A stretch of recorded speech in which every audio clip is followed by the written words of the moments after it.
Quem é LEED transforma. O LEED apoiou a aprovação da Política Nacional de Resíduos Sólidos, lei que reformula o saneamento básico brasileiro.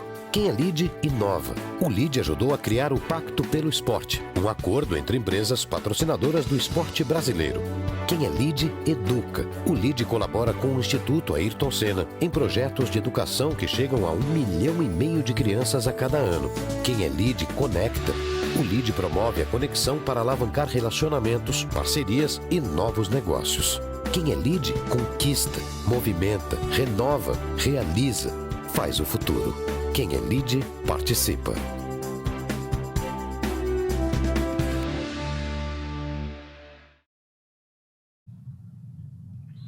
Muito boa tarde a todos que nos acompanham. Faz tempo que a gente não se encontra aqui no nosso LEED Live, mas nesse tema de hoje, depois de um evento sobre 5G, alguns dias atrás, a gente está fazendo essa continuação desse tema pungente aqui com vocês do LEED. Hoje a participação é com a secretária de Desenvolvimento Econômico do Estado de São Paulo, Patrícia Ellen, que falará sobre o tema 5G. Eu sei que é um tema que a secretária gosta muito e vê com muito bons olhos aqui para o desenvolvimento do nosso Estado. Eu cumprimento também Luiz Fernando Furlan, chairman do LEED, que participa aqui, conduz junto comigo esse encontro, e o Carlos Roseiro, diretor de Soluções Integradas da Huawei do Brasil. A Huawei, que vocês sabem, é quem mais, acho que está à frente da questão da infraestrutura do 5G, não só no Brasil, mas em todo o mundo. Em nome de todos os membros do LEED, lembrando que nós estamos transmitindo essa live para todos os filiados do LEED, de todo o Brasil, de todas as unidades do LEED pelo Brasil e fora do Brasil também. Em nome de todos eles, eu cumprimento e agradeço muito a participação, sua participação, secretária Patrícia Ellen, por ceder esse tempo para estar conversando nesse tema tão importante aqui junto conosco. Vou passar rapidamente a dinâmica do nosso LEED Live. Vou passar o Furlan daqui a pouco para fazer a sua saudação. Na sequência, já passamos a secretária Patrícia Ellen para fazer sua apresentação de até 15 minutos em cima desse tema. Terminando a apresentação da secretária Patrícia Ellen, nós já vamos para o debate com as perguntas aqui, tanto do Carlos, do Furlan, quanto a de vocês, qual eu já reforço aqui. É muito importante que aproveitem para mandar suas perguntas aqui pela caixa de mensagem que tem embaixo do player. É só mandar escrever a sua pergunta junto com o seu nome e empresa, que nós vamos direcionar as perguntas aqui à secretária Patrícia Ellen. Então, reforço, mande suas perguntas, aproveitem o momento e o diálogo aqui para poder esclarecer e fazer as suas perguntas e observações. Então, dando prosseguimento aqui, eu passo ao nosso chairman do LEED, Furlan, que está no carro, mas já está chegando para acompanhar através do computador dele na casa dele, mas ele faz a saudação dele aqui agora conosco. Furlan, boa tarde. Boa tarde, Johnny, boa tarde a todos, em especial a Patrícia Ellen, que tem feito um trabalho admirável aí à frente da Secretaria de Desenvolvimento, né, que é o Carlos, que poderá colocar os temas técnicos relativamente ao 5G. Há uma expectativa muito grande no mundo inteiro, e em especial no Brasil, para a implantação dessa nova tecnologia, porque ela poderá agilizar, como já foi visto no nosso LEED Next, na semana passada, diversos setores de atividade, né? Dois deles super importantes, como a medicina, a telemedicina e a teleeducação, mas também em áreas como segurança, ciência e tecnologia, desenvolvimento de novos produtos, tantas coisas que vão ser possíveis, que nós temos muito entusiasmo e premência para que isso seja realmente adotado aqui no Brasil. Ao mesmo tempo, eu pessoalmente torço para que a opção do governo federal na concessão dessas novas frequências preze o melhor serviço e principalmente a rapidez do investimento pelas concessionárias de serviço público de telecomunicação, ao invés de prezar a arrecadação de curto prazo, que muitas vezes inibe esse mesmo capital que seria destinado para investir e implantar rapidamente. Então, boas-vindas a vocês, estarei prestando atenção aqui nos próximos 90 minutos, certamente vou estar aprendendo mais ainda sobre os temas que serão tratados hoje. Obrigado, Furlan. Obrigado, Furlan. Na sequência, após a apresentação da secretária Patrícia Ellen, o Carlos Roseiro aqui conosco vai poder se apresentar e falar um pouquinho também da parte dele, da Huawei, e também levantar as perguntas à secretária. E antes de passar a palavra à Patrícia Ellen, eu queria, mais uma vez, aproveitar o momento aqui, como nós tivemos no final da semana passada, um conteúdo excelente sobre o 5G no nosso Lead Next, com o presidente da TIM, presidente da Ericsson, presidente da Oi, presidente da Accenture. Eu queria trazer, eu sei que a secretária talvez vai entrar um pouco nesse tema, nesse panorama do 5G, mas trazendo só alguns dados a vocês que estão nos assistindo, para que entendam a dimensão e a revolução que o 5G traz para a conectividade aqui no Brasil e no mundo. Então, pegando da apresentação do Leonardo Framil, presidente da Accenture, ele descreveu muito bem a diferença de velocidade que hoje você pode comparar o 4G que nós utilizamos com a velocidade de uma bicicleta e o 5G, a velocidade de um jato de caça, literalmente, que é 100 vezes mais rápido. Então, no seu sentido literal aí da velocidade, essa é a comparação de 100 vezes, uma bicicleta por um jato de caça. Você tem, hoje, com a tecnologia, 100 mil devices podendo estar conectados por quilômetro quadrado, e amanhã, com 5G, você pode ter 1 milhão de devices por quilômetro quadrado conectados. Então, realmente, é uma revolução na conectividade gigantesca, alguns números interessantes aqui.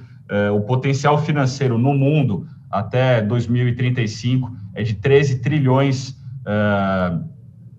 no potencial financeiro com o 5G, e alguns dados rápidos aqui da apresentação do Eduardo Ricota, presidente da Ericsson, que no Brasil, até 2030, o potencial estimado de receitas a partir da digitalização pelo 5G é de 390 bilhões. E também os estudos demonstram um potencial aumento de margem bruta de até 13% em 5 anos. E o 5G, ele abrange e impacta diversos setores, o agronegócio, a saúde, a educação, cidades inteligentes. Eu tenho certeza que isso a secretária vai abordar, como você conecta toda uma cidade e melhora a segurança pública, iluminação pública, saúde, enfim. São tantos lugares onde o 5G aborda que realmente a gente está prestes a uma grande revolução. Então, sem mais delongas, essas apresentações, elas estão disponíveis, as que foram apresentadas no Lead Next, a todos vocês filiados do Lead, para que quem quiser se aprofundar mais um pouco. Então, sem mais delongas, eu passo a palavra à secretária Patrícia Ellen, lendo aqui rapidamente o currículo. A vocês que não conhecem, a secretária Patrícia Ellen é formada em Administração de Empresas pela USP, com mestrado em Administração Pública pela Harvard Kennedy School e MBA pelo INSEAD.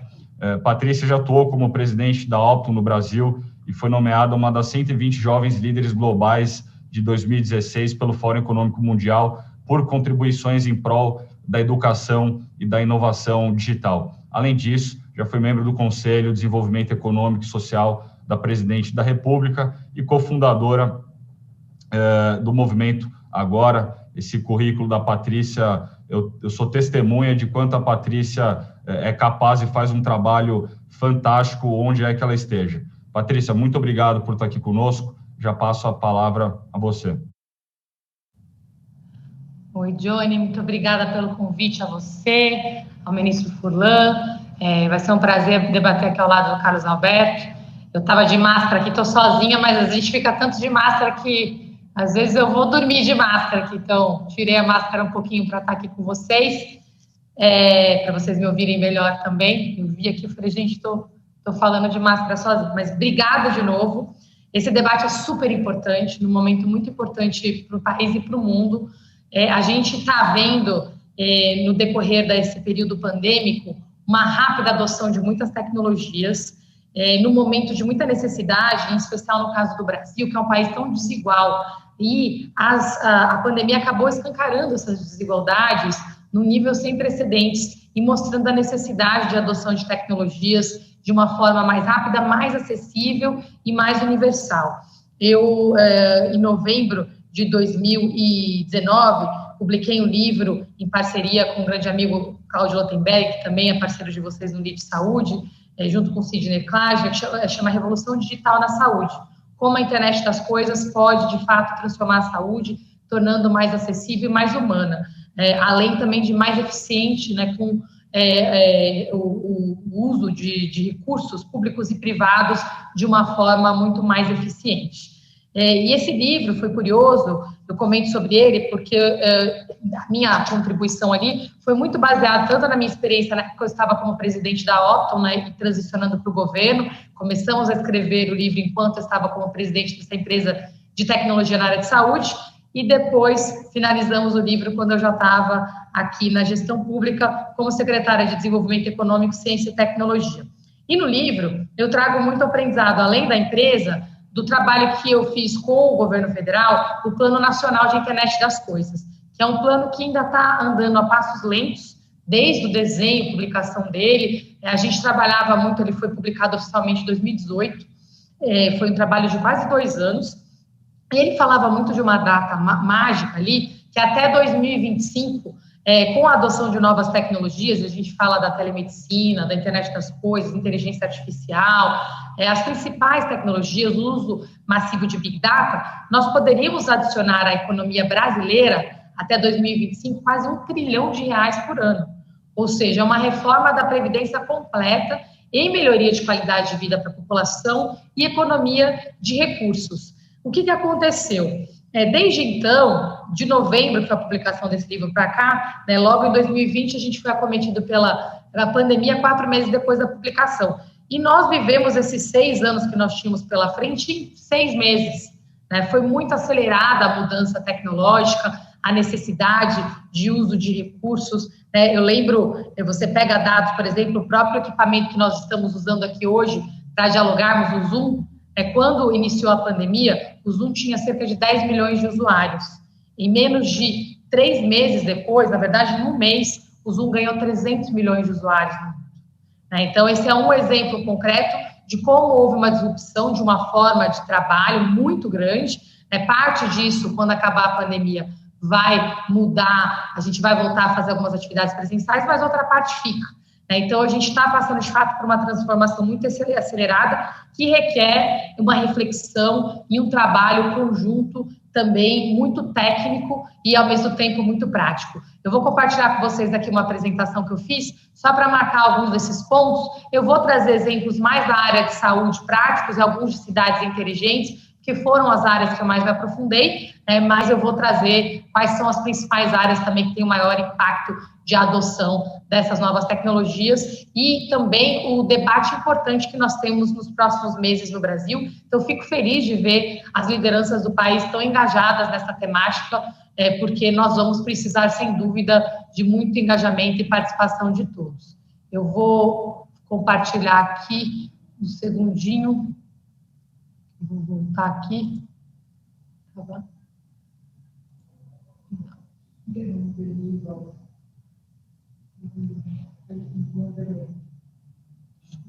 Aqui, um segundo.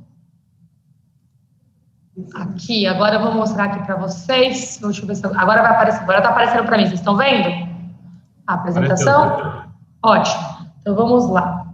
Eu vou começar aqui. Isso aqui é um mapa para vocês, que é público, é informação pública de uma fonte que chama Gapminder. Para o ponto que eu falei de desigualdades e como a gente tem evoluído como sociedade, ele mostra cada bolha que é uma região do mundo e mostra como nós evoluímos aí no último século, né, e em especial aqui eu estou olhando nas últimas 4, 5 décadas, em expectativa de vida e em PIB per capita. É impressionante ver como nós evoluímos tanto em expectativa de vida quanto em PIB per capita, né, em todas as regiões do mundo. As Américas, né, são a região aí que tem essa cor verde, né, e teve um grande salto tanto em expectativa de vida como em PIB per capita. Então, na média, a nossa sociedade mundial evoluiu muito, e o mapa ele é muito visual nesse sentido. Eu estou mostrando aqui de novo, né, só para vocês verem, a gente andou para frente, né? Isso aqui está corrigido em dados sempre corrigidos pela data do ano. Esse é um mapa bem interessante de acompanhar sempre, mas assim, ele é bem visual e mostra que nós evoluímos como sociedade na média, sem sombra de dúvidas. E no que diz respeito à expectativa de vida, o Brasil passou por um salto quântico, né? A gente pega aqui a pirâmide etária, quando a gente começou a fazer esse acompanhamento em 2015, e a projeção dela para 2065, inclusive com a pandemia, isso aqui vai se acelerar, tá? Porque vocês devem estar acompanhando, nós tivemos uma redução muito drástica no número de nascimentos. Mas o que isso tem a ver com a tecnologia? Muita coisa. O perfil da população está mudando rapidamente. Esse é o perfil da nossa população, né, há 6 anos atrás, e a gente olha até 2065 como vai ser. E a população do lado direito ali é de um dos países mais longevos do mundo, que é do Japão. E olha como a nossa pirâmide vai ser mais longeva que a do Japão. Quem já foi no Japão sabe como que é a vida lá, é sempre assustador, é muito impactante a gente ver, né, ali a vida real completamente mudada pela tecnologia no dia a dia, em todos os sentidos, né? As pessoas, inclusive, usam máscaras na rua, até esse simbolismo do que a gente está vivendo hoje. É sempre chocante chegar lá, ver as pessoas, ver a tecnologia operando na prática em massa, em escala, e a gente vê que a gente tem, sim, uma mudança comportamental e social muito grande nesse sentido. Uma outra mudança que está acontecendo muito rapidamente, essa que eu falei que a gente viveu aí esses 6 anos em 6 meses, é a rápida adoção de novas tecnologias. Várias estimativas de relatórios pré-pandemia já previam que até 60% das posições, todas as posições que nós temos no mundo hoje, das profissões e posições profissionais, teriam no mínimo 30% das suas atividades completamente automatizadas. Então, não é uma questão se a profissão vai desaparecer ou não, mas quase todas as profissões vão mudar radicalmente. O que aconteceu? Ninguém previa que a gente ia passar por essa pandemia. E essa mudança aconteceu de uma forma muito acelerada e concentrada no tempo, né, de uma forma pouco planejada. Um benefício que nós tivemos nesse processo, que era outra mudança que estava acontecendo, é o barateamento e o acesso ao processamento computacional.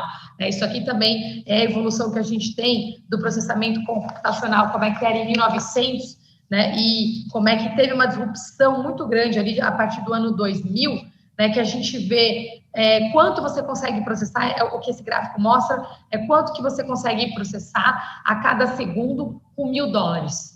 Né? E é interessante que você vê ali, a partir de 2011, né, quando você começou a ter computadores com uma capacidade muito grande, a gente teve um acesso muito grande, uma redução do custo. A partir de 2020, uma disrupção ali, vocês vão ver que a gente cruzou uma linha ali bem importante, onde com $1.000 você consegue processar a capacidade do cérebro de um rato num segundo, né? E a gente tem aqui já estamos cruzando a próxima linha, que é com $1.000, processar a capacidade de todo o cérebro humano.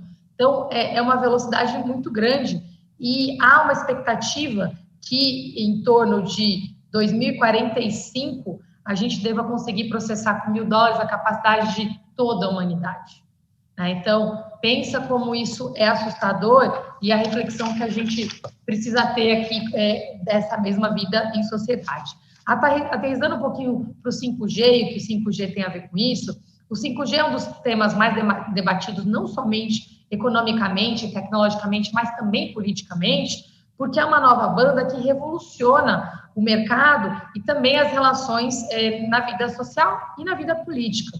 É uma tecnologia que proporciona um novo salto tecnológico em todas as indústrias, permitindo, por exemplo, conectar robôs numa linha de produção, à internet, analisar dados, numa velocidade e numa latência sem precedentes. Eu vou falar um pouquinho desses aspectos técnicos. 4 exemplos concretos aqui do que essa mudança do 5G ela traz. A primeira, a gente fala muito das altas taxas de transmissão, né? Não é a transmissão do vírus aqui, a gente está falando de transmissão de dados, né?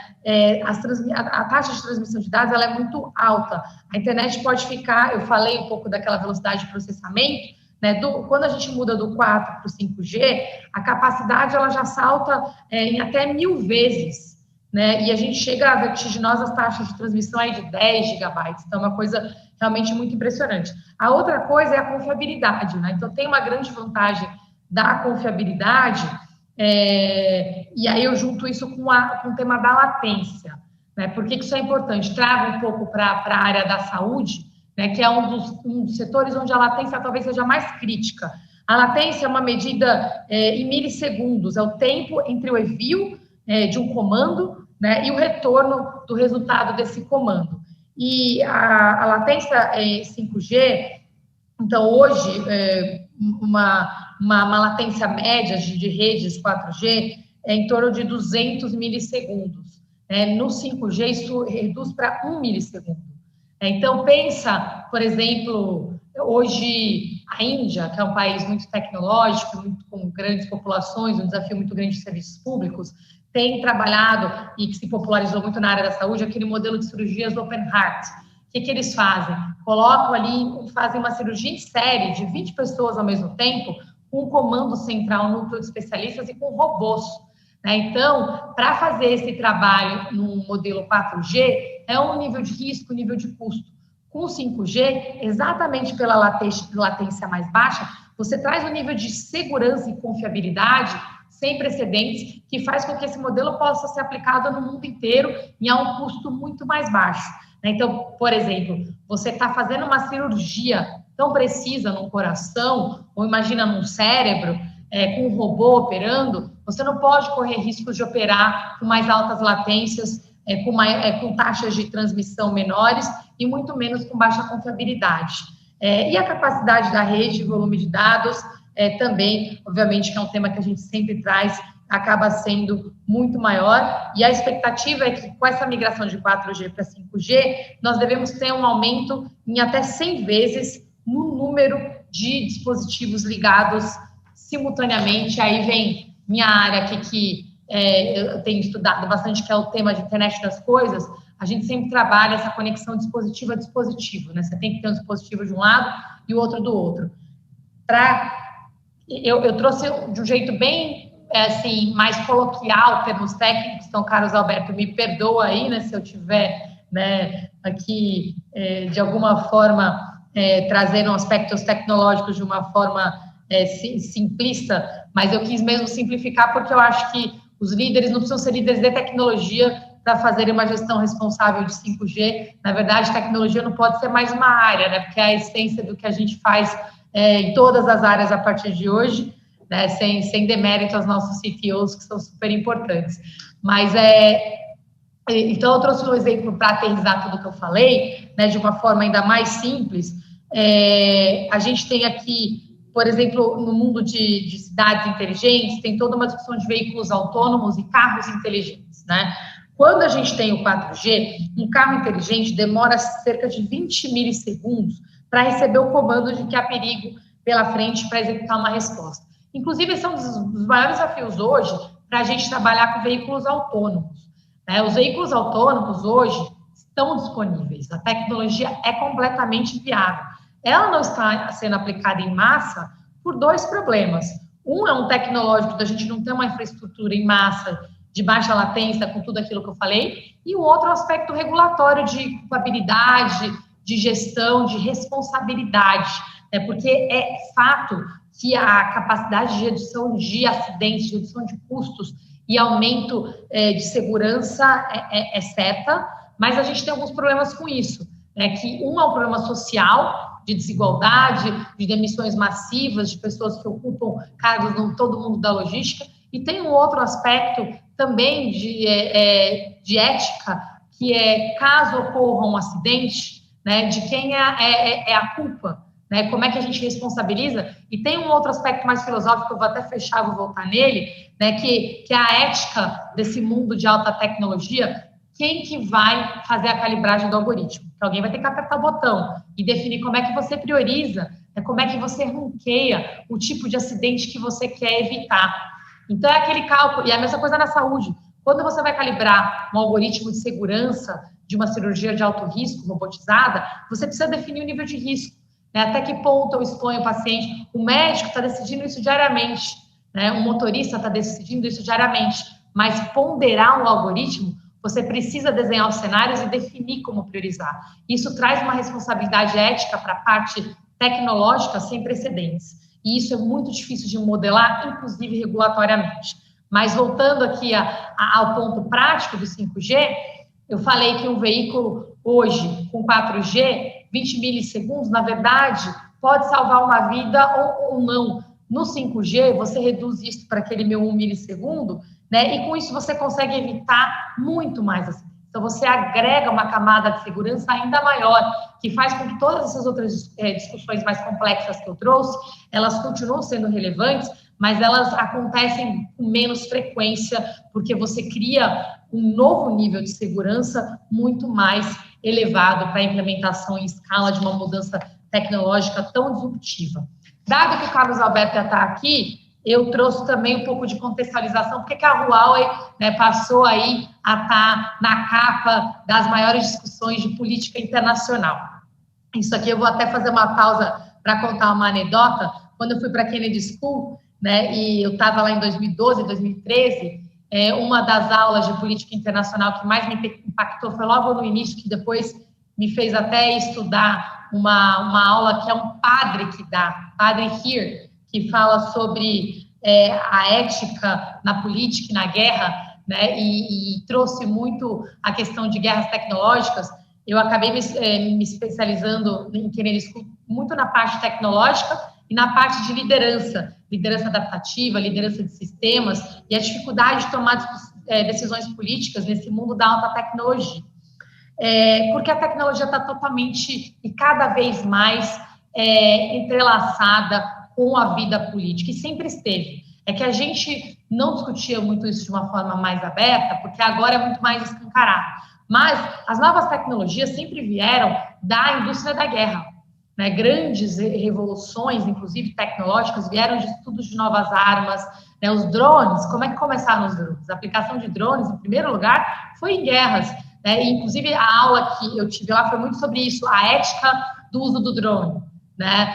Porque não tem como você fazer a calibragem de um algoritmo sem projetar a quantidade de vidas de civis, de inocentes que você está colocando em risco quando você aplica um drone, mesmo sabendo que a destruição em massa é muito menor. Então, assim, é uma discussão muito importante, que leva ao extremo um debate que a gente está fazendo de uma forma simplista, mas quando a Huawei, que é uma empresa 100% de tecnologia, que não operava nesse mundo, entra de uma forma disruptiva, ela quebrou, né, completamente esses silos e essa lógica de como é que era essa ordem de revolução tecnológica, porque sempre foi uma revolução de origem intrinsecamente política e geopolítica, né? Então, não só a Huawei, mas todas as outras empresas de tecnologia que vieram com esse outro olhar, elas realmente criaram aí o que tem sido chamado de uma guerra fria digital, né? Porque ela realmente mexe com a soberania, com o domínio político, geopolítico dos países, que sempre fez isso através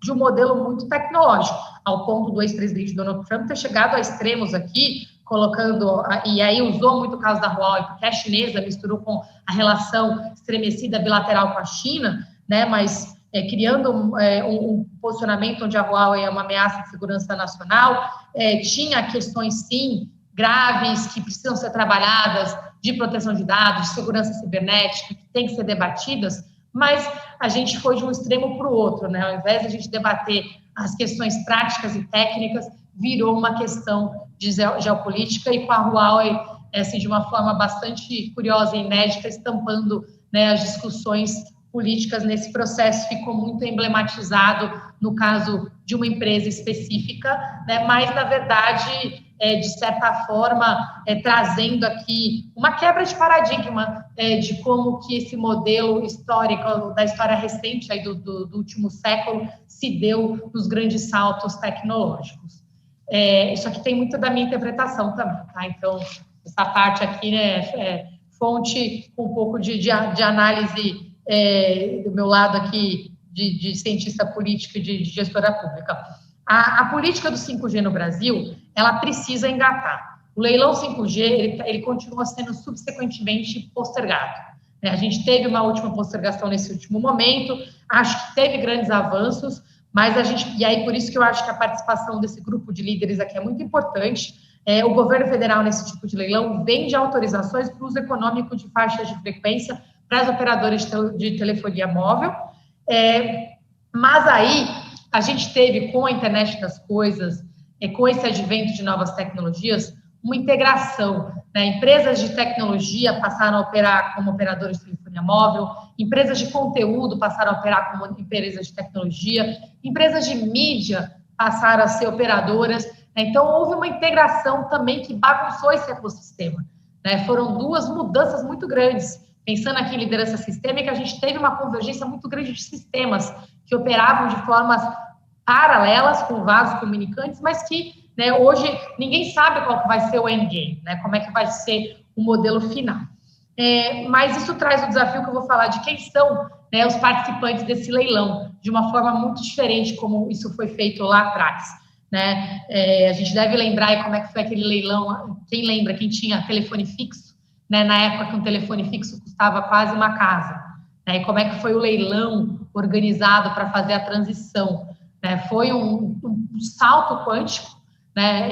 Eu tenho idade assim para lembrar disso, como é que era para a gente ter um telefone fixo em casa, né? A gente ia na casa do vizinho fazer ligação e tudo, mas a popularização foi através do leilão, de uma reorganização do modelo, mas que tinha um grupo muito específico de participantes para fazer parte desse processo. E agora, essa mudança aqui de participação trouxe uma complexidade adicional de como estruturá-lo. A presidência determinou que o leilão saísse da alçada da Anatel e passasse a ser monitorado pelo próprio Palácio do Planalto. Então, olha, já traz assim um desafio de novo, né, dessa questão política. Com todo respeito, o Palácio do Planalto não é especialista em tecnologia, né, é especialista em política. A liderança dentro da Casa Civil já traz uma prioridade, por um lado, né, mas traz um desafio que é o âmbito técnico. E com essas idas e vindas da participação da Huawei, mas eu vou deixar o Carlos Alberto aí comentar sobre esse ponto, eu trouxe só como mais uma anedota. Da parte prática geral, que todos nós precisamos conhecer e acompanhar, a portaria do governo federal de 29 de janeiro define como obrigações do leilão a cobertura de celular, também estradas federais, a construção de rede pública e fechada para o governo, algumas questões que são um pouco polêmicas também. A presidência da Anatel pediu um novo adiamento, a votação aqui que definiria as regras do leilão, isso tudo muito recente, tá? Está acontecendo agora, então, novamente, é um debate muito quente, a gente precisa se engajar nisso. O decreto 1410480 de 2020 regulamenta a lei das antenas, mas é necessário que as legislações municipais também se atualizem. Então, a gente está fazendo um trabalho hoje também para apoiar essa municipalização da lei das antenas. Estamos fazendo um trabalho também com cartilha de cidades inteligentes no estado de São Paulo. Agora, no final desse mês de fevereiro, o governador João Dória vai lançar pessoalmente um pacote de cidades inteligentes, onde a gente está apoiando os municípios nesse processo, né? E aí é um modelo importante de ser disseminado e aplicado em todo o Brasil. Tem alguns desafios também com relação à questão de taxa de dispositivos de internet das coisas, toda a questão de antenas também, e a criação da comissão no Senado, que foi uma grande conquista em dezembro de 2020, para acompanhamento da implementação dessa nova tecnologia. Agora, com a mudança grande que aconteceu ontem na Câmara e no Senado, nós vamos ver qual que vai ser o próximo passo. A gente está num momento de muita incerteza e num momento crítico, onde essa tecnologia, a definição da regulamentação está atrasada nesse processo. Como eu contei para vocês, a gente está passando pela maior revolução tecnológica da história sem ter uma definição de como é que é o processo de implantação do 5G. Isso é muito grave.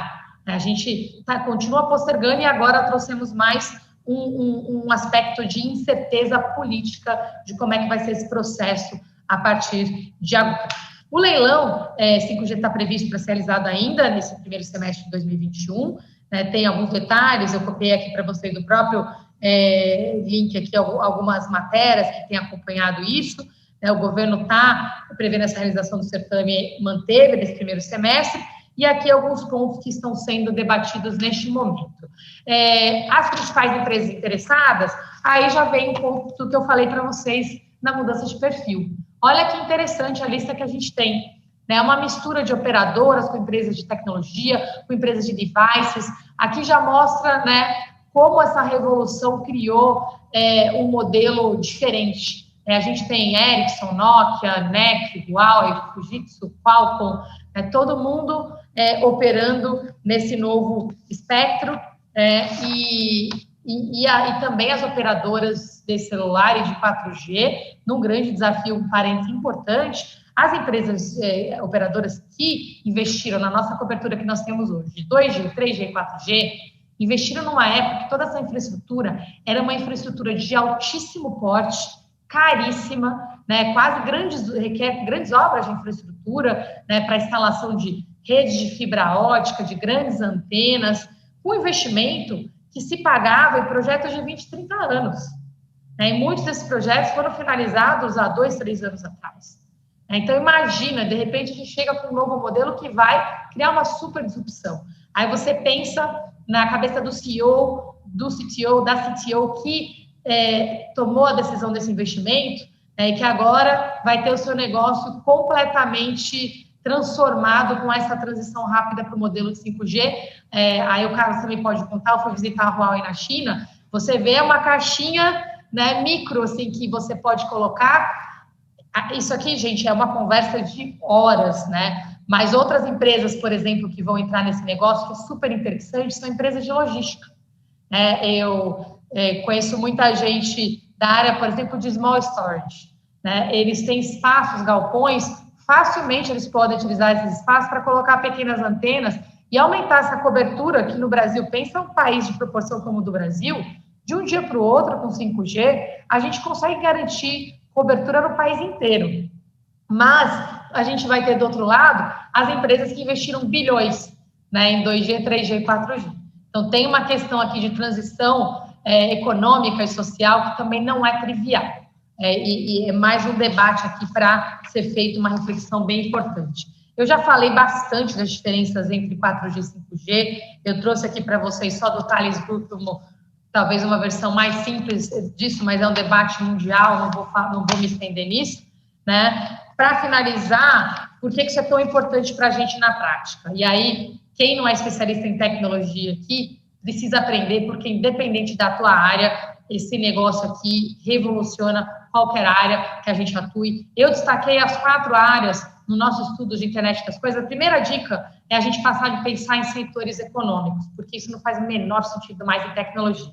A gente pensa em ambientes, em espaços e casos de uso, que são os use cases. Então, minha dica para quem é líder aqui, parar de pensar como é que eu vou implementar isso na área de compras, na área de logística, ou no setor financeiro, ou no setor automobilístico, esquece. A gente tem que pensar como é que é a implementação no ambiente escritório, no ambiente casa, no ambiente fábrica, no ambiente campo, no ambiente hospital, no ambiente clínica.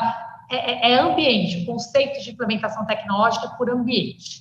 Dentro dos ambientes é por caso de uso. Os nossos relatórios de internet das coisas, eu fiz em parceria com o BNDES, eu fui a coordenadora do estudo, e eu deixo sugestão, são abertos, são públicos, existem relatórios por área, e a gente fez um mapa de mais de 300 casos de uso de aplicação na prática no Brasil. Fica uma dica, porque são relatórios técnicos mais simples, e para começar a entender como é que é esse conceito de ambientes e casos de uso. E aí, na prática, tem 4 ambientes onde a gente tem o maior impacto no Brasil. A vida em cidades, e dentro de cidades tem vários casos de uso, de segurança pública, monitoramento inteligente de tráfego. Na área da saúde tem vários ambientes, hospitais, clínicas, gestão de estoques, casos de uso, o ambiente rural, campo, também tem vários casos de uso. Eu dei aqui algumas estimativas de valor e de impacto.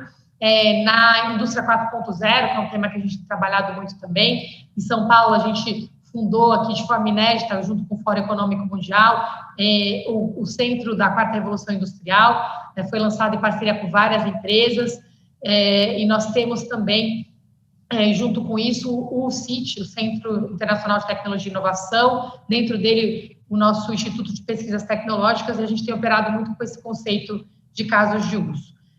Na prática, isso traz aqui um impacto muito grande, eu já falei dos valores para vocês. Um ponto aqui importante é que São Paulo concentra mais da metade desse potencial, desse valor, porque grande parte da disrupção, da mudança que vai acontecer, vai ser nos grandes centros urbanos e nos setores, nos negócios já existentes. Eu dei um exemplo aqui de casos de uso, para quem quiser começar a se familiarizar com o conceito, na vida em cidades bem específicas, a gente coloca, assim, valor por valor. Cada caso de uso tem uma árvore de valor que mostra o que muda, onde que a tecnologia é aplicada, que tipo de tecnologia e qual que é o valor que ela traz. Melhoria de qualidade de vida, redução de custos, aumento de venda de produtos, serviços. Então, tem estimativas bem específicas e qual tecnologia que é aplicada. Monitoramento por vídeo, sensores, medidores inteligentes. Então, isso traz aqui, de um lado, os casos de uso, como é calculado o impacto, e do outro, as tecnologias. Um outro exemplo é indústria, para quem é da área da indústria, manufatura avançada, como é que isso é feito dentro do ambiente da fábrica. A mesma coisa, casos de uso e tecnologias aplicadas, com o 5G, internet das coisas.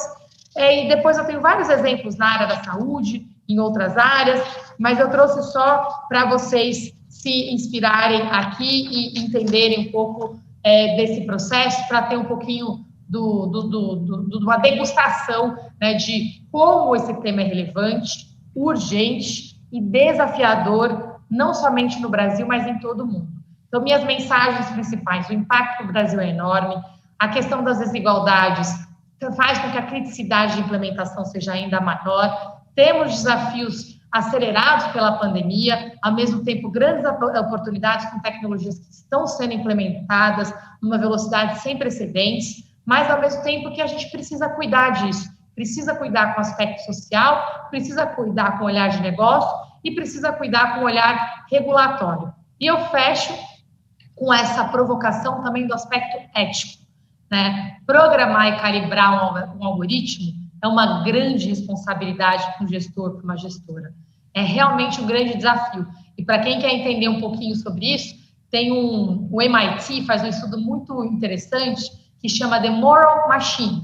Quem não conhece é só googar a máquina moral, né? Tem em português, tem em inglês, e você responde um questionário como se você estivesse programando um algoritmo para um veículo autônomo.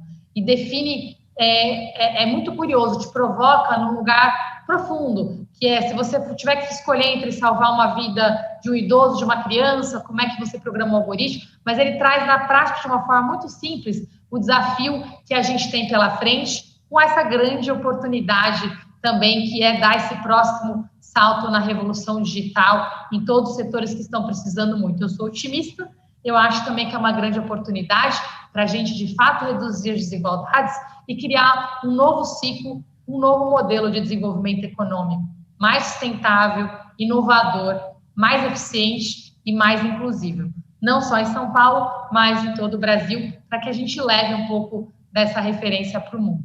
Muito obrigada de novo pelo convite, Johnny, estou aqui à disposição de vocês. Obrigado, secretária Patrícia Ellen, realmente fantástica apresentação, evidente o seu entusiasmo e conhecimento no tema, e também a gente entende que isso é só a ponta, o que você passou aqui nesses minutos de apresentação é só a ponta do iceberg de um mundo de questões e oportunidades que o 5G, a internet das coisas, inteligência artificial pode trazer, principalmente em benefício da sociedade. E complemento também, você disse em alguns momentos, que é claro aqui a revolução que a gente pode passar. Por isso é muito importante a mobilização também do setor privado, dos líderes, empresários, alguns que nos acompanham aqui nessa live, para a gente ter esses avanços. Obviamente, a gente depende dos entes públicos, espera que eles avancem nesse tema, mas muito importante também o setor privado e a sociedade buscar esses avanços, porque a revolução é grande. A gente vai passar para o nosso debate agora. Eu lembro e reforço a vocês que estão nos assistindo que mandem suas perguntas, aproveitem, nós temos ainda 30 minutos para fazer esse bate-bola com a secretária Patrícia Ellen. Tire suas dúvidas, mandem suas perguntas aqui. E antes de passar ao Carlos Roseiro, eu queria ver se o Furlan já está conectado da casa dele, se ele tem alguma questão. E já emendo uma pergunta aqui, secretária, que depois eu vou deixar o debate entre vocês. Como um leigo aqui em política pública e preocupado com a questão do leilão. A gente sabe que ele está sendo prorrogado, agora parece que saiu da Anatel e está mais uma questão pública, e a gente depende desse leilão para avançar, depende de outros temas também, como a fibra ótica, infraestrutura para atender o 5G, mas minha pergunta, de novo, como leigo aqui em política pública, o Estado de São Paulo, por exemplo, não poderia começar ou fazer alguma coisa com o 5G independente do leilão do governo federal, independente do governo federal? São Paulo não poderia, de alguma forma, começar a implementar a tecnologia de alguma forma? Seria possível? Você quer que eu já responda ou a gente ouve o Carlos primeiro? Talvez. Vamos com o Carlos, então, e na sequência você pode complementar. Carlos, então vou pedir só que você se apresente e coloque as suas considerações e observações. Então, bem, em primeiro lugar, bom dia a todos. Meu nome é Carlos Roseiro, sou diretor de soluções integradas da Huawei. E, em primeiro lugar, tenho que começar por constatar e agradecer que é muito prazeroso olhar assim, uma apresentação da parte do poder público e ver que domina tão bem a tecnologia. Eu acho que isso é de louvar e realmente é muito prazeroso e faz-nos ficar mais otimistas em relação à evolução desta tecnologia que é tão importante. Em relação à sua pergunta, eu não sei se eu posso, não respondo por São Paulo, mas posso responder pela Huawei, que tem em Sorocaba um armazém, um grande armazém logístico em Sorocaba, e mediante uma licença temporária de espectro, que é a operadora que está trabalhando connosco, que pediu, é a operadora sempre que pede o espectro e compra o espectro. Então, nós em Sorocaba, no armazém, com essa operadora, implantámos uma chamada Private Network, uma rede privada de 5G, utilizando uma licença temporária de espectro, e hoje temos em Sorocaba, no estado de São Paulo, já esse armazém funcionando com pequenos robôs transportadores conectados ao 5G, beneficiando de uma baixa latência, exatamente para fazer transporte de mercadorias dentro do armazém, de um lugar para o outro, sem intervenção humana. Ou seja, é o robôzinho que o transporta, conectado ao 5G, transporta os equipamentos de um lugar para o outro, já trazendo benefícios bem interessantes do ponto de vista de eficiência da operação do armazém. Então, se respondendo aí, eu não sei se quer complementar aqui a resposta, depois eu faço algumas considerações à sua apresentação.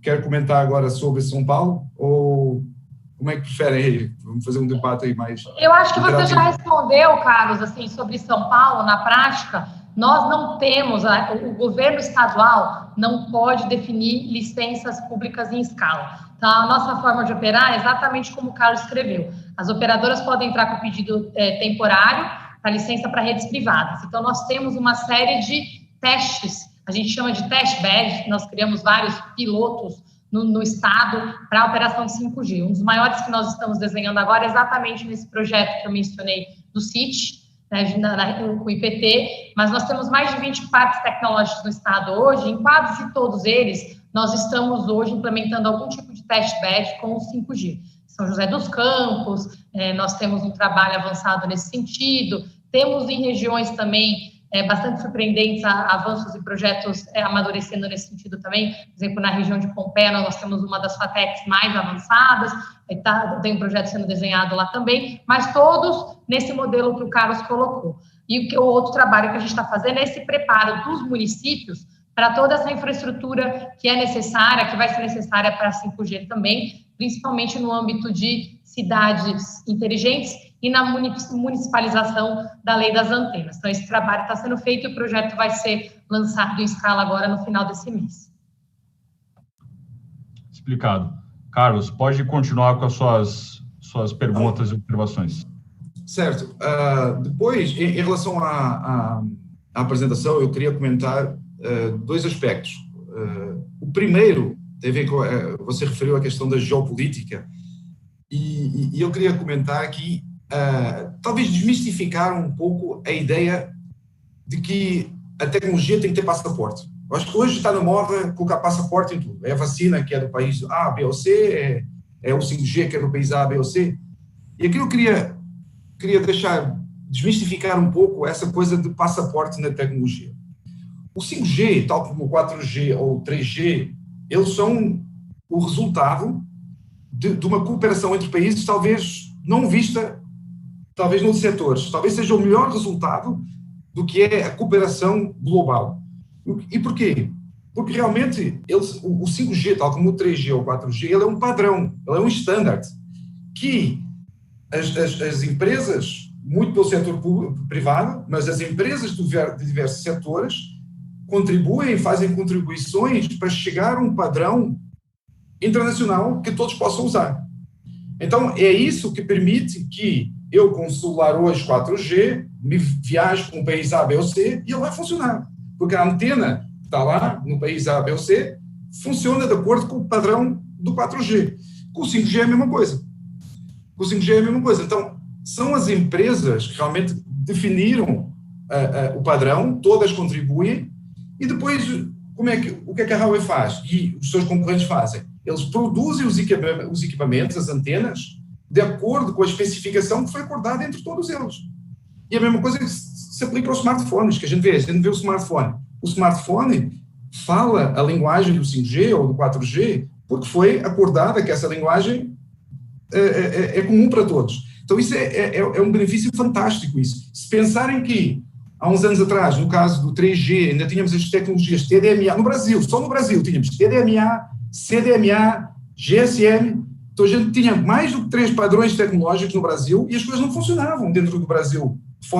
Hoje, no mundo, funciona. Então, essa ideia de ter uma tecnologia universal, ou pelo menos global, a nível do globo ainda não chegamos a Marte, mas pelo menos ainda a nível do globo, é um grande ganho das sociedades, e a Huawei aqui contribui. O que é talvez diferente no 5G do que foi no 4G ou no 3G?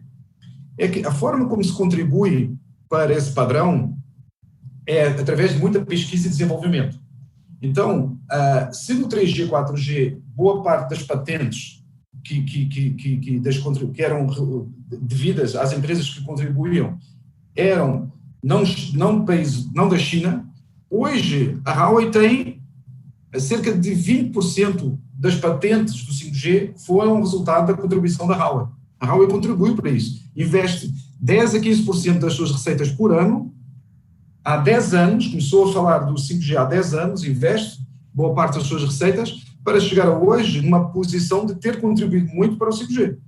Então, essa é a diferença de 4G para 5G, mas é de facto uma tecnologia que é de todos. Ou seja, o 5G não é apenas uma contribuição da Huawei, o 5G é uma contribuição da Huawei e de outras empresas, Ericsson, Qualcomm, que não são chinesas e que fazem o universo do 5G. Então, quando eu estou fazendo um equipamento 5G, ele tem patentes de países de todo mundo. De todo mundo. E a Huawei paga royalties de patentes para as empresas de todo mundo. Ou seja, se 20% das patentes hoje no 5G são Huawei, 80% são de outros. Então, a tecnologia não é da empresa A, B ou C ou do país C, D e E. Esse é um aspecto. O segundo aspecto que eu aí queria, agora tentando trazer a tecnologia mais mais ao chão, digamos, tentando dar mais alguns exemplos, é a perspectiva que o 5G, a gente vê muito trazendo benefícios para 3 grandes grupos de casos de uso, vamos chamar assim, que é utilizando o termo da Patrícia que eu gostei muito. O primeiro caso de uso tem a ver com o uso dos consumidores finais, ou seja, que às vezes acaba não se falando tanto, mas que na vida das pessoas vai ser o primeiro impacto, que é a pessoa vai passar a utilizar o seu smartphone com 5G. Então, o que é que isso muda para ela? E aí a gente, com base na experiência que a gente está vendo pelo mundo, a Coreia do Sul é uma grande referência nesse aspecto, ou seja, muitas aplicações na Coreia do Sul para smartphone têm vindo a melhorar muito a sua experiência, principalmente de vídeo, com a possibilidade de eu assistir a jogos de beisebol em tempo real, com a possibilidade de eu, na tela do celular, eu poder ver a perspectiva que eu quero, mexer na perspectiva 360, fazer zoom, fazer zoom out, zoom in, e isso na Coreia já é possível.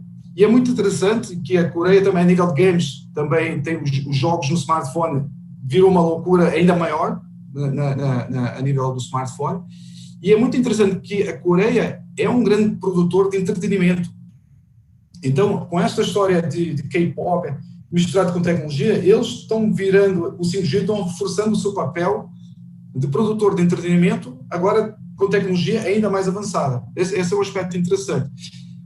A segunda área de implantação da tecnologia tem a ver com a conectividade. Eu vi aí esse mapa, é muito interessante ver esse mapa de cobertura das redes 2G, 3G, 4G no Brasil. Se a gente colocasse o mesmo mapa da cobertura de fibra ou de redes fixas, ele era muitíssimo menor. Muitíssimo menor. Então, o 5G pode contribuir muito para levar conectividade à casa das pessoas. Simples. Para a educação, hoje em dia é fundamental. Parece uma coisa simples, mas levar essa conectividade de banda larga à casa das pessoas, pelo Brasil afora, o 5G pode ajudar, porque muitas vezes levar a fibra até à casa das pessoas demora tempo, e às vezes em situações muito mais difíceis do que fazer a cobertura celular.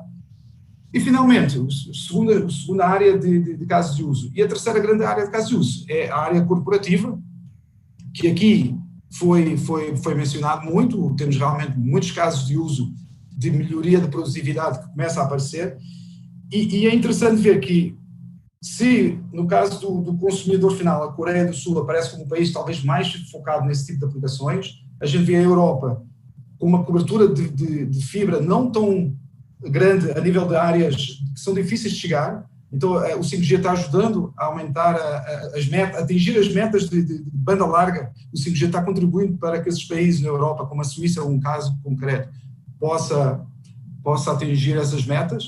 E no caso da China, eles veem o 5G de uma forma muito orientada às empresas. Ou seja, o 5G, mais do que para ser usado pelo smartphone, ou mais que para ser usado pela internet na casa das pessoas, ele está sendo usado para as indústrias, e realmente há um grande enfoque estratégico de aumentar a eficiência das indústrias utilizando o 5G. Então é nesse sentido que é interessante ver esse caso de uso. E para concluir, eu queria destacar que para fazer acontecer o 5G no Brasil, claro que a gente depende da tecnologia e dos fornecedores de tecnologia, a gente depende das operadoras. Mas, mais que tudo, quem vai utilizar essa tecnologia são os ecossistemas, os ambientes, você comentou os ambientes, mas os ecossistemas são quem vai ter a partir da tecnologia e desenvolver os aplicativos e as aplicações que vão trazer os benefícios. E esses ecossistemas vão ser as empresas brasileiras aqui, que conhecem as necessidades das pequenas empresas que estão por aí e vão misturar as tecnologias como 5G, como fibra, como Big Data, como inteligência artificial, vão integrar tudo isso e vão levar isso como aplicações para as empresas finais.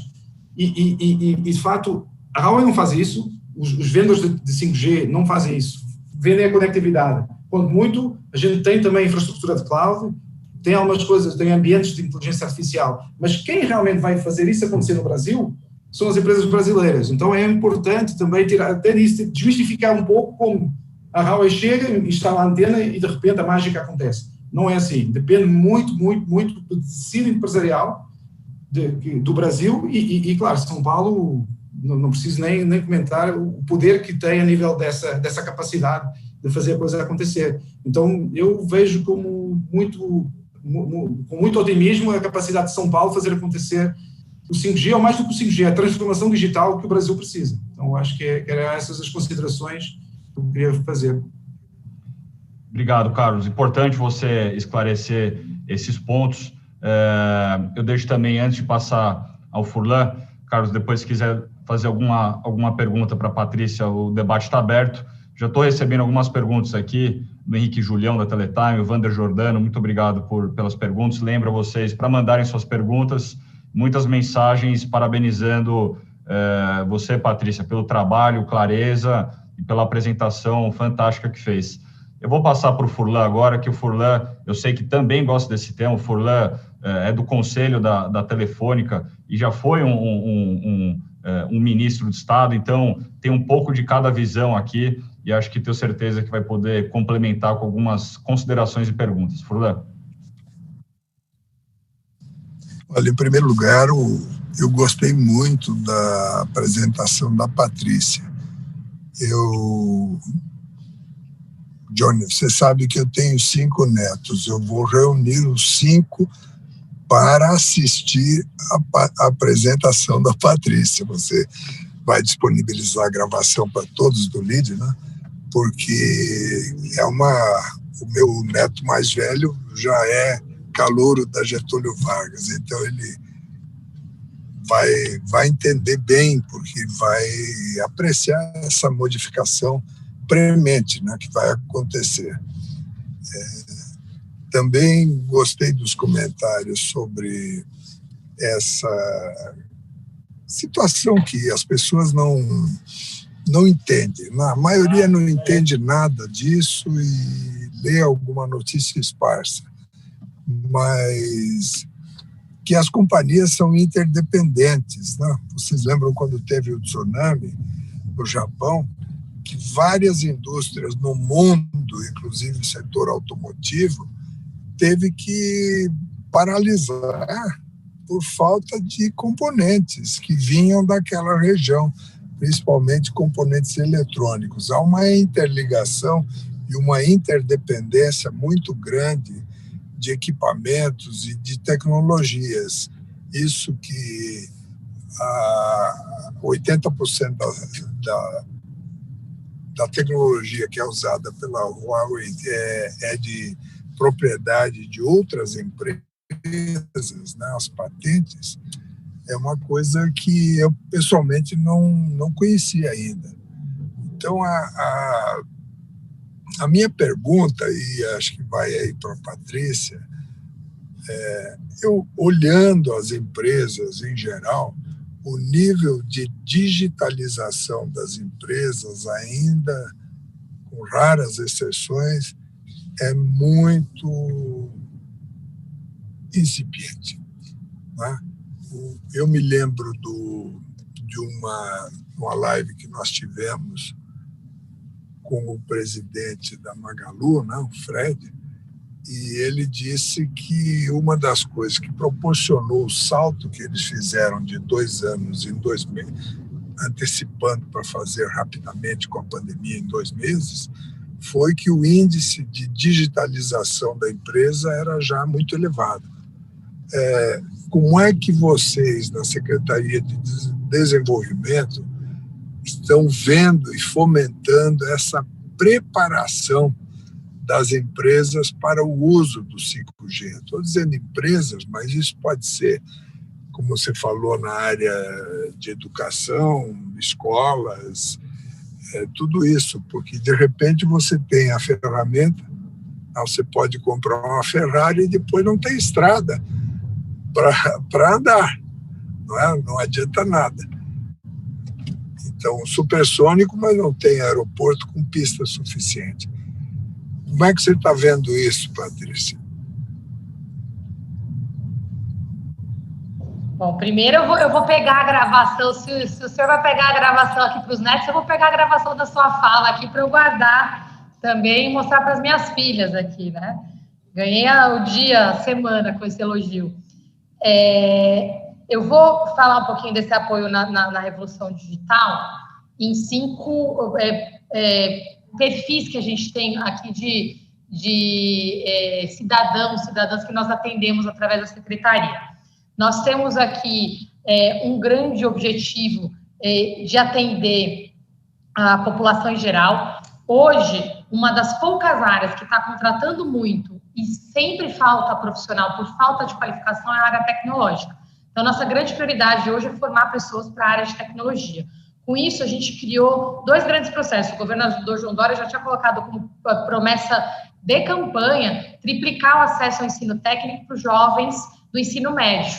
A gente tem em São Paulo um centro de referência, que é o Centro Paula Souza, que é a maior escola pública de ensino técnico profissionalizante da América Latina, com as nossas ETECs e FATECs. Hoje a gente atende um ecossistema, anualmente aqui a gente cobre mais de 600 mil alunos, entre os alunos recorrentes, os alunos em cursos rápidos, e nós estamos trabalhando exatamente nesse processo de triplicar o acesso. Esse ano a gente teve maior expansão sendo feita em parceria com a Secretaria de Educação, e incluímos agora no mês de janeiro 30 mil vagas adicionais para os jovens no total, mas durante o ano passado inteiro a gente foi adicionando novas vagas e nós já estamos rodando aqui anualmente com mais de 100 mil alunos jovens do ensino médio cursando no ensino técnico integrado, então eles saem com 2 diplomas. Tem um modelo que é o técnico integrado, onde ele faz os cursos mais rápidos. Na verdade, nem é super rápido, porque o Carlos vai saber, tem muita empresa que faz curso de 20 horas, 30 horas, nós não fazemos isso. Os cursos de menor duração são de 80 a 120 horas, então são cursos muito bons para os jovens. A gente tem toda uma parte aqui, que cursos para adultos e idosos também, que é o SPTech, nós lançamos totalmente dedicado à tecnologia, inclusive fizemos uma rodada que eu tenho muito orgulho aqui, que é só para mulheres, que a gente tem um problema para atrair mulheres para essa área também. Só o SPTech a gente lançou no fim do ano passado 20 mil vagas, conseguimos ter 13 mil mulheres inscritas, foi o nosso recorde numa rodada. O outro público que nós temos são os empreendedores, micro e pequenas empresas. Então, com o Empreenda Rápido, em parceria com o Sebrae, nós criamos um trabalho para apoiar na digitalização dos empreendedores, também com cursos técnicos, cursos de empreendedorismo e também com plataformas digitais de acesso ao mercado, para que eles possam expandir a venda de produtos com plataformas digitalizadas. O outro público são as startups. Nós criamos um grande programa chamado IdeaGov, para que as startups sejam contratadas também pelo governo. É um programa que está sendo um sucesso. Quem toca ele para a gente é o Impact Hub, que trouxe todo o ecossistema de inovação digital para trabalhar com o governo. A gente vai ter novidade com o espaço físico novo, agora sendo lançado no próximo mês. E nós temos também o público de grandes empresas e cientistas. E para esse público, eu mencionei o Centro da Quarta Revolução Industrial, mas nós criamos um grande programa em parceria com a FAPESP, que chama Ciência para o Desenvolvimento. Só ano passado nós lançamos o edital de 120 milhões de reais, já tem 87 milhões que foram aportados, e nós estamos agora com um pacote grande com a FAPESP de 500 milhões de reais, que envolve, entre eles, um programa de expansão da conectividade. Então, são públicos diferentes, com programas completamente diferentes. Nesse último, a gente tem trabalhado muito também com os nossos parques tecnológicos, com as universidades, e lembrando que São Paulo, mesmo com todo o trabalho da reforma administrativa, não tirou nenhum real do ecossistema de ciência e tecnologia. Muito pelo contrário, estamos também aportando recursos, além dos públicos, recursos privados. Um exemplo, a própria fábrica do Butantan, sendo financiada 100% com recursos privados.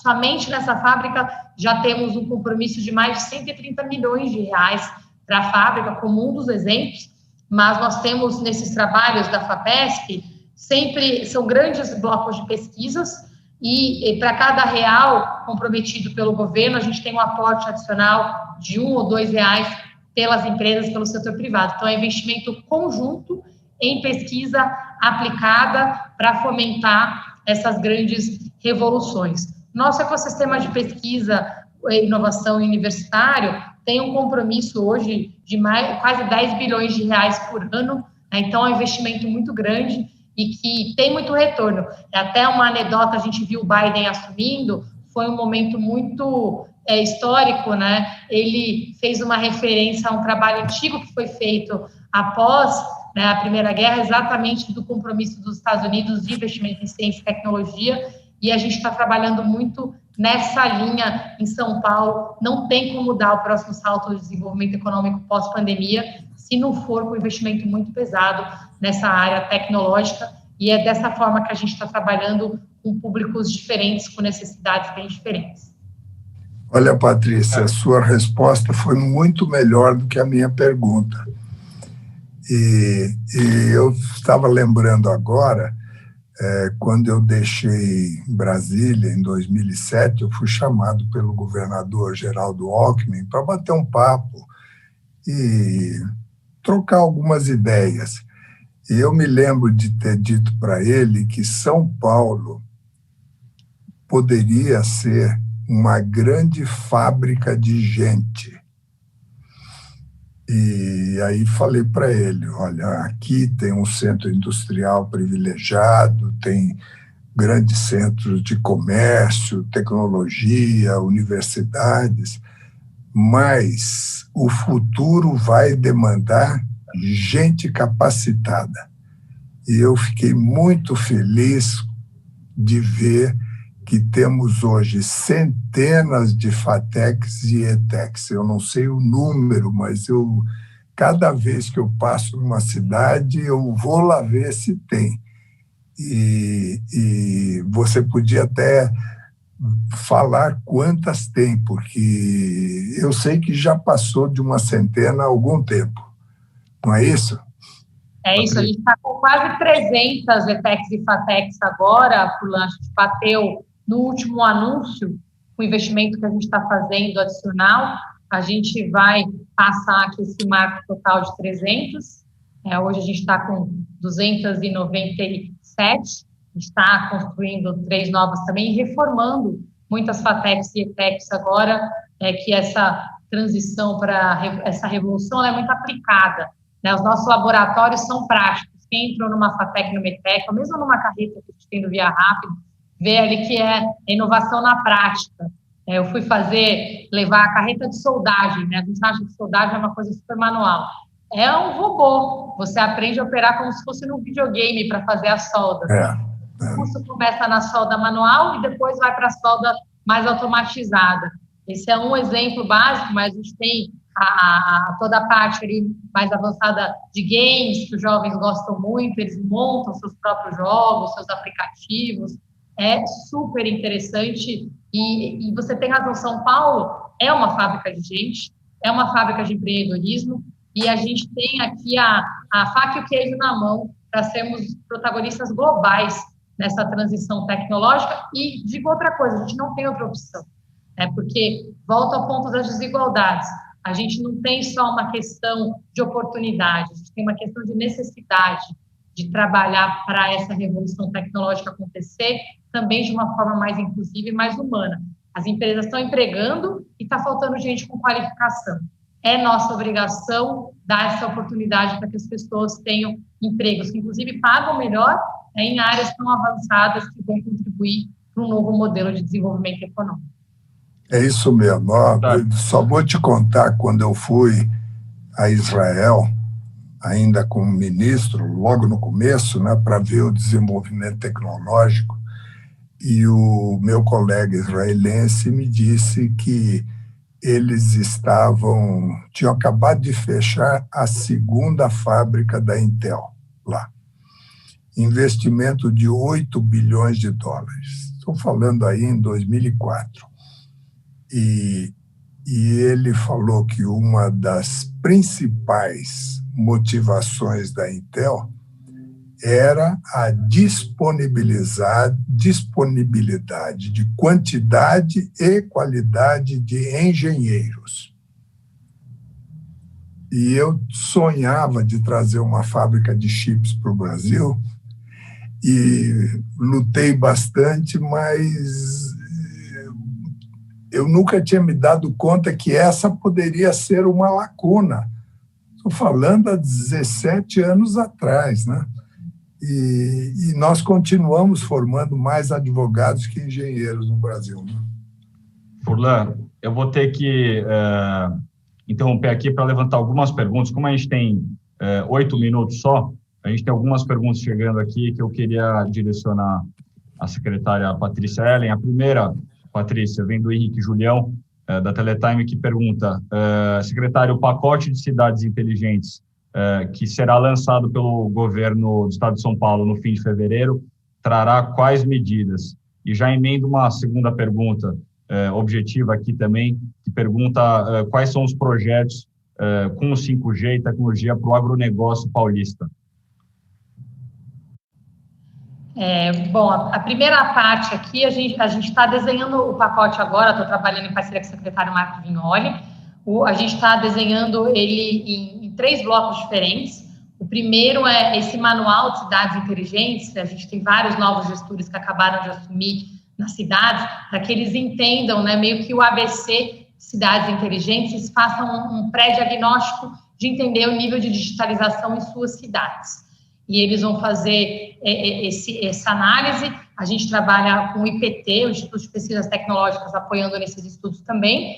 E tem um segundo bloco, que é pegar nesses municípios e oferecer pacotes de digitalização. A gente está fechando as áreas, mas certamente a gente vai ter alguma coisa em telemedicina, né, dada a urgência do momento que a gente está vivendo. Essa é uma área que é certa. Devemos ter algum tipo de kit para a parte de monitoramento de tráfego, tá? Esses são 2 que a gente está praticamente fechados, e tem mais 3 áreas que estão sendo analisadas, mas a gente não vai complicar muito nesse momento. Deve ter 3 formatos de kits, e aí a gente está criando os critérios de elegibilidade para que os municípios possam ter acesso a esses kits de digitalização.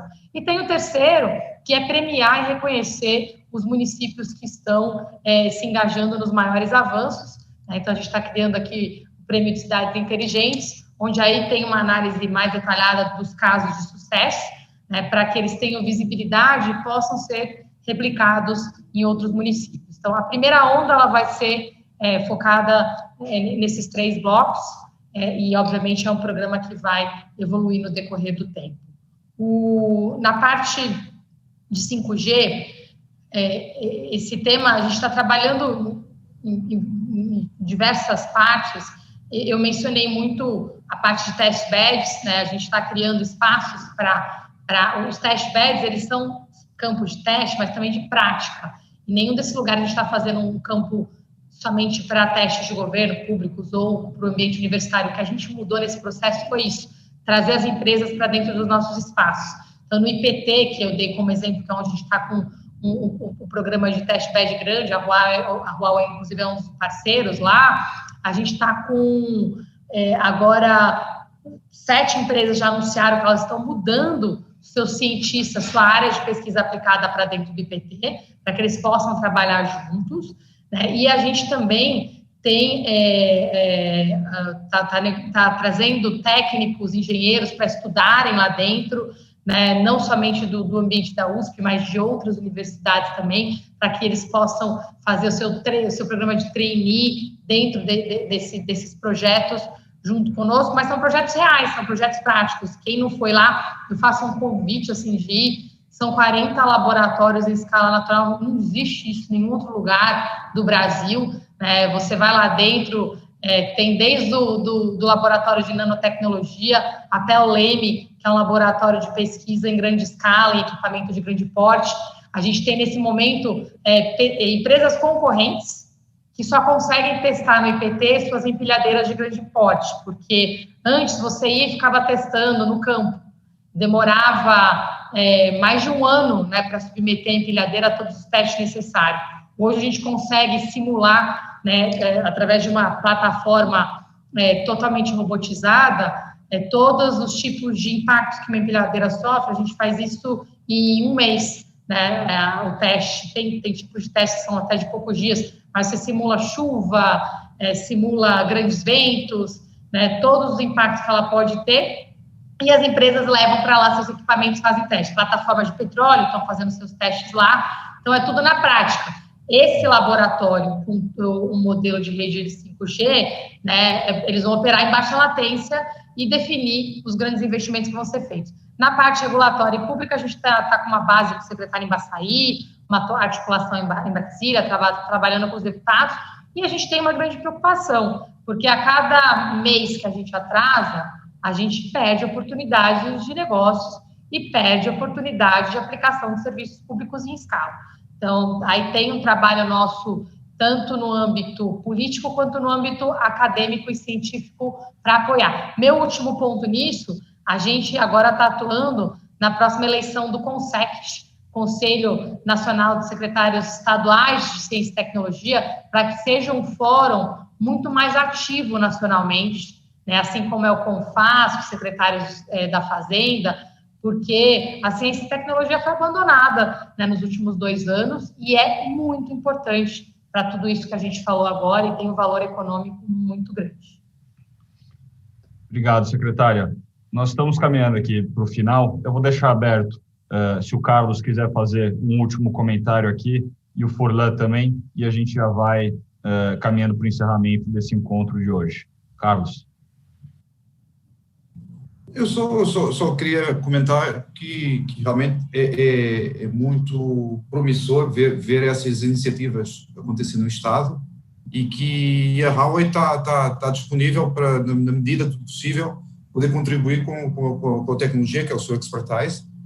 E pela nossa parte, que eu quis dizer também é que estamos fazendo a nossa parte no nosso armazém lá, trazendo tecnologia, se beneficiando da tecnologia, e esperamos que isso também possa ser como uma vitrine para que possa ser replicado noutras áreas, noutras armazéns de logística pelo estado afora.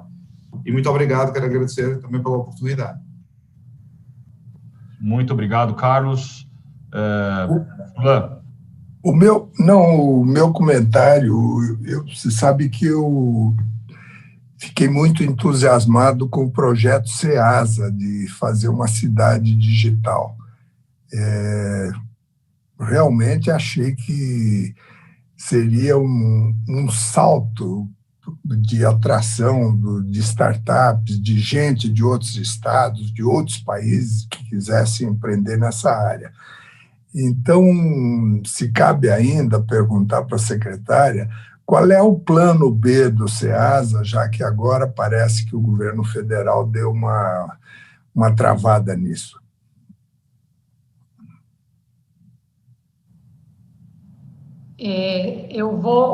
O CIT, quando eu descrevi o Centro Internacional de Tecnologia e Inovação, ele pega todo esse eixo de tecnologia que a gente tem entre ali o CEAGESP, o SEASA, e pega o Arco Pinheiros, né, até a região de Pinheiros, e atravessa a ponte do Jaguaré, onde fica a secretaria, inclusive, e pega as universidades do Butantã.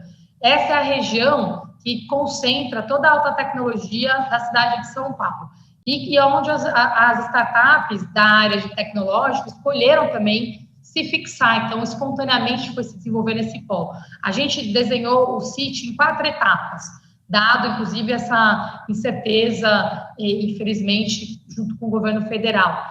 A gente começou com o CIT na prática do outro lado da ponte, com o IPT, né, o Instituto de Pesquisas Tecnológicas é uma área grande, de mais de 300 mil metros quadrados, que tem todos esses laboratórios, a gente está populando esse espaço agora com empresas e aproximando dos cientistas, fortalecendo essa conexão na prática. Então, o CIT já existe, de certa forma, agora. A gente lançou com o governador na prática agora em novembro de 2020, e convido, inclusive, Johnny, ministro, não sei se vocês fazem esse tipo de visitas, de receber líderes do LEAD lá para conhecer como que esse processo está sendo realizado, porque ele já existe.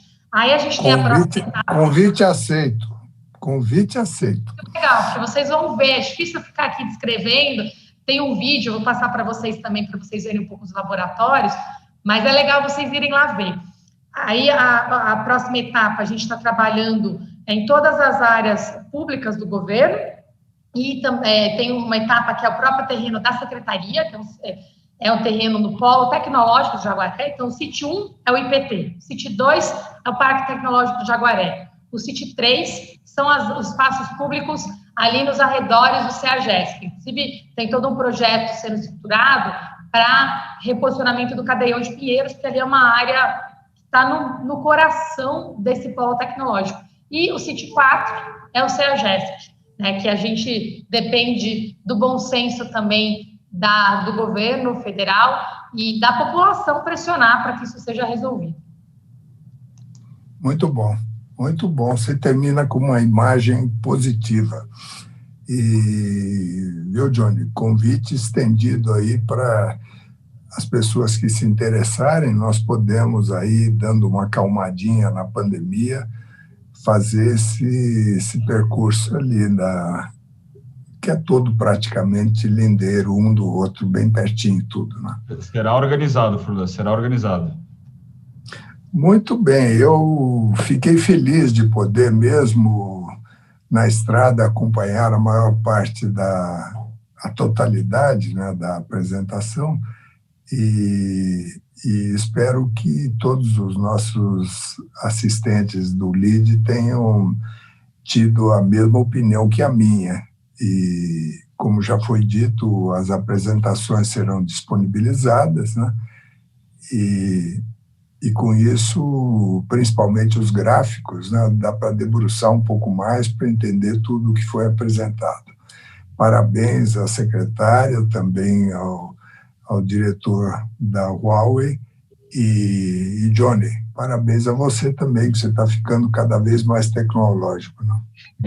Estamos ficando 5G. Furlan, muito obrigado.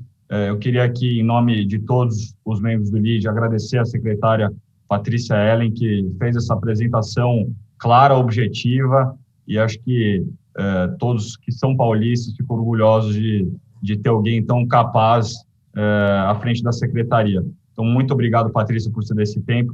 Obrigado, Carlos Alberto, por trazer essa visão da Huawei, de novo, que está à frente desse tema em todo o mundo. Então, muito importante sua participação e suas considerações aqui. Furlan, muito obrigado sempre pela sua participação aqui conosco, e lembrar a vocês que estão nos assistindo que, além desse material, dessa gravação da live com a secretária Patrícia Ellen, nós temos também o material do evento LeadNext 5G. Então, a gente vai preparar um grande compilado de materiais objetivos e claros para que todos vocês possam ter e entender de uma vez todo o panorama do 5G.